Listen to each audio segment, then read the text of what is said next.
Thank you, Senator Johnson. Ranking Member Paul has some remaining questions. You're recognized for. Well, I joined Senator Johnson in hoping we can get bipartisan, requests for records. And one of the arguments for it to do it on our side is the records eventually are going to come out on the other side, and basically Republicans only are going to lead the charge and the explanation and the expose of those records.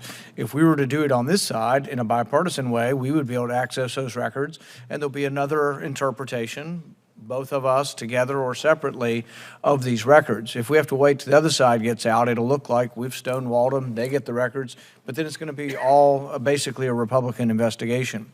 One other item I just wanted to get to was while we all seem to agree on the problem, we all seem to agree on a lot of the solutions, the one thing that sometimes divides us is how we pay for things. And there was some mention of needing more resources. I think that's dollars. When we look at this, it's my hope that instead of always we just say, well, we need $10 billion more, well, where is someplace we could actually take it from? And so I hope you will think about that. I think that it was sort of tangentially mentioned, if you have a sunset on things, that might save some money because you don't have to go through a gazillion records because you've sunsetted them.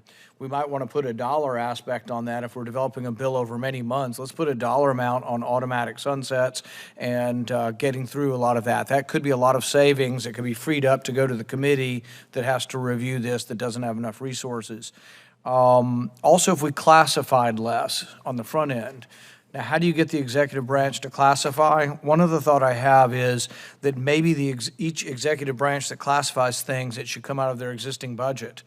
So what if the budget of HHS, I don't know why they would be classifying things, but if HHS wants to classify things, maybe they got to say, oh no, it's going to cost me $1 billion in my budget to do it, so it's a disincentive to classify. But ways of shifting cost as opposed to all being new costs. I'm not opposed to some cost, but I think if we can take it, we just already give $1 gazillion to everybody. Let's try to take something they're using inappropriately and make it use appropriately. Does anybody have an idea on that, Eliza? Yeah, I think it's really striking that the security classification budgets that agencies have are devoted overwhelmingly to classifying and protecting information and not to declassifying information. The percentage of those budgets that are spent on declassification, the last set of statistics that are available, I think the percentage was 0.5% is spent on declassification. So one possibility is to require 10% of an agency's security classification budget to be spent on declassification. Right there, that not only means more resources for declassification, also means less resources for classification. So it kind of takes on both. I don't think that will be enough. I think there will have to be extra resources. But as you have pointed out, I think there are enormous savings on the back end of this as well, and we have to take that into account. Please.